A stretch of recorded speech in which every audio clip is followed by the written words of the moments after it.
All right, man. Like I said in the last one, it's getting spooky in here. So let's go ahead and get into this video from the Vill. UMG warns Drake in response after amending his lawsuit. So as you already know, if you're watching this video somehow, then Drake amended his lawsuit. A lot of people thought he was going to take the bots out. What it seems like to me is he just used different sources and different wording. So instead of saying UMG purposefully put out the bots, he said there was suspicious activity with third parties. So maybe they didn't do the bots, but they knew about it or they paid for it or whatever. Whatever the case may be in this ridiculous circus of what is the UMG versus Drake lawsuit. But we're going to get into the Vill because I've been following his content for a while and he uploaded while I was live. So let's go ahead and get into the Vill talking about this. I'm not going to play the whole video or react to the whole video. So if you want to see the whole thing, I've got the link in the description. Go ahead and click that and listen to what he's got to say.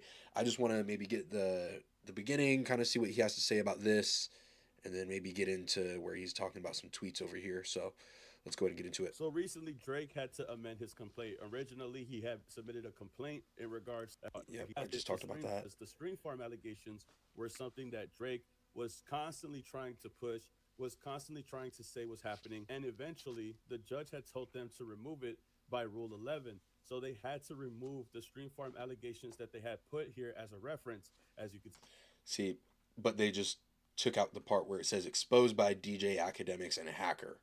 see here. The reference is in regards to academics talking to somebody, some whistleblower, saying that he was someone that was able to boost the streams for Not Like Us. But in the video itself, DJ Academics himself questions the person's credibility Yep. for, So for UMG and there everybody was else on the that. side.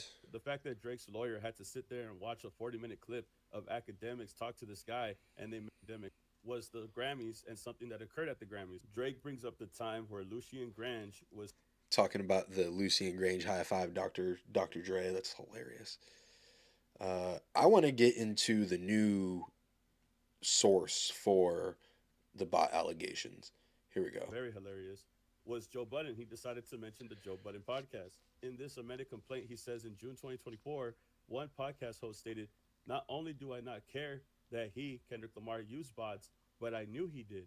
It Conveniently leaving out that that's the Joe Budden podcast and saving it for the references, just saying one podcast host. And then referencing a podcast host is hilarious because specifically referencing Joe Budden because he's using Joe Budden here as a reference saying, "Hey, look, this podcast guy said that there's bots, so there must have been bots."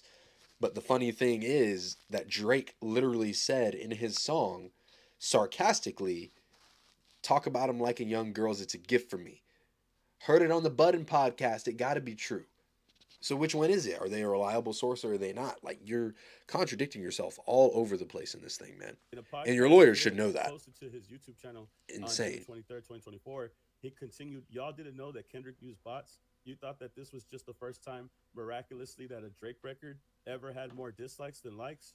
Or you didn't know that that was bots? Bots to me was part of how to win the war versus Drake." And we know this is Joe Budden because they add the hyperlink to the Joe Budden podcast where it says Joe Budden doesn't care that Kendrick Lamar used bots. But you know what's so funny about Drake deciding to reference the Joe Budden podcast is that everybody is pointing out what Yes. Joe Budden's podcast says Yes. in the Shout out to the beginning. Ville. Now, I don't think that Drake has ever watched a full episode of Joe Budden's podcast, but if you ever have, this is what they say in the very beginning of every episode. The thoughts, views, and opinions expressed by this podcast as well as its hosts are for entertainment purposes only. I repeat, This is the it most not serious. hilarious disclaimer It ever. is not real. No one is exposing, Revealing, indicting, or telling you anything about themselves. Also, we do not encourage you to try this at home. We are trained professionals who do not have your best interests at heart or our own. Enjoy the show. Now, exactly That's hilarious. That's hilarious that he brings that up because I would love to see that get brought up in court. and none of it is because that's a gift. For Tailor me. made Heard it freestyle. on Here the we go. Budden podcast. It's got to be true. as So you which can one see is it, here, Drake? Heard it on the Budden podcast. It's Come gotta on, be dude. true. What did you hear on the Budden podcast? Talking about liking them young. I just think it's funny how Drake is using the Budden podcast as a reference when they've also referenced that Drake likes them young as well. That's what Falling all over yourself, bro. Let's see he what he's added talking a about whole here. bunch of baseless allegations, a whole bunch of baseless. Dude, they added a bunch of comments, a bunch of random YouTube and Twitter comments from people saying like, "Oh yeah, Drake is definitely a PDF and Drake probably likes to touch his son too," and all sorts of other crazy nasty stuff that they're taking from these comments on these videos, but while also saying that all the views in the comments are bots. So like, what is it? Is these are these fake people or are these real people that believe that you are what Kendrick, alluded to in the song and performance of this of this Hyperlinks really track? don't take you anywhere that doesn't really have Come any on, man. relevance. After a while, Drake and his lawyers just keep bringing up the Super Bowl, the Insane. accolades for the Super Bowl, how many people watched it. They all And bringing up the accolades of the Super Bowl is hilarious because if this turns back around on you and they can prove with the paperwork that they didn't bot not like us, which I've got my own opinions on that. I think it was botted or he gave this got the same treatment that all number one hits get. So that's my take on it. But if they can prove that they didn't do anything illegal or shady with that, then you just put together a giant form of paperwork basically that said how fearful of your life you were when you were acting unbothered, how much this affected your life and damaged your reputation, and then you went on to list all of Kendrick's accomplishments while whipping your ass. Oh, Drake. Drake. So I saw a theory. It was Jeremy Hecht and Curtis King. Shout out to Jeremy Hecht and Curtis King. I've been consuming a lot of Curtis King content lately. It's very good. So if you don't know Curtis King, go subscribe to the channel. But they were talking about Drake and bro, why can't you take a break, dog? Like, why didn't you just go away for a little bit? They said, imagine if he just went away for a little bit and let Kendrick have his moment, and then he came out with like a Toronto pop out and said, "Oh yeah, by the way, I'm gonna drop two singles, and one of them is No Face, and the other one is Nokia." Just like he did with God's Plan and Diplomatic Immunity. Why would you not do that? Like, just go away for a minute. Don't go talk on your podcast. Don't do the streams. Don't put memes up and all that stuff. Like, just go away for a little bit. Let Kendrick have his moment. Come out.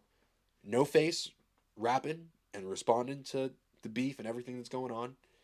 And then Nokia, get everybody in the club, get everybody turned up. Because we were out on that Virgin Voyages cruise and they played Nokia twice and we were shaking ass, bro. Shit's hard. Like if you don't like that song, I think you're a liar. Because that shit's hard. But putting the accolades of somebody of a diss song that whooped your ass up and down the block in a lawsuit is just absolutely insane. I feel for Drake. Not I feel for Drake, but I feel as a former Drake fan up until about 2018, 2017 that this is a sad downfall, man. I didn't want to see him go out sad like this, but I think I'm good. I got my opinions in on this, and I'll definitely watch the rest of this video from the Vill. You guys definitely go hit the link in the description and go like that.